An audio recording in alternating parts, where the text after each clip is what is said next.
এই মুহূৰ্তত ৰাজ্যৰ লাখ লাখ মেট্ৰিক পৰীক্ষাৰ্থীৰ বেংক একাউণ্টত সোমাইছে ৩০০ টকা। এই মুহূৰ্তৰ আটাইতকৈ ডাঙৰ খবৰ, ইতিমধ্যে ৰাজ্যৰ প্ৰতিগৰাকী মেট্ৰিক পৰীক্ষাৰ্থীৰ বেংক একাউণ্টত সোমাইছে ৩০০ টকা। আজিৰ পৰা মুকলি হ'ল অসম চৰকাৰৰ প্ৰেৰণা আঁচনি আৰু এই আঁচনিৰ অধীনত ১০ম শ্ৰেণীৰ শিক্ষাৰ্থীয়ে লাভ কৰিব জলপানী। এই মুহূৰ্তত জনাব বিচাৰিছোঁ এটা ডাঙৰ খবৰ, ইতিমধ্যে মেট্ৰিক পৰীক্ষাৰ্থীৰ বাবে আৰম্ভ হৈছে প্ৰেৰণা আঁচনি।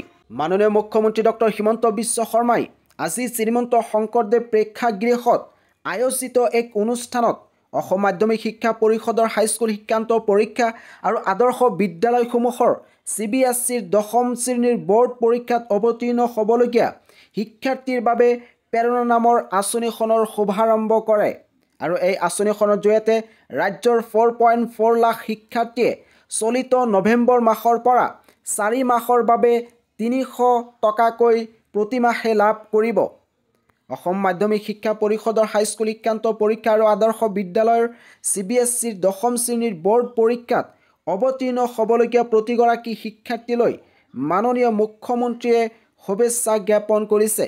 ইতিমধ্যে প্ৰতিগৰাকী Assam state school education board আৰু CBSE বৰ্ডৰ ক্লাছ 10ত যিসকল ছাত্ৰ ছাত্ৰীয়ে মেট্ৰিক পৰীক্ষাত অৱতীৰ্ণ হ'ব, অৰ্থাৎ ২০২৬ বৰ্ষত হ'বলগীয়া ক্লাছ 10ৰ পৰীক্ষাত অৱতীৰ্ণ হ'ব, তেওঁলোকৰ বেংক একাউণ্টত সোমাব ৩০০ টকা।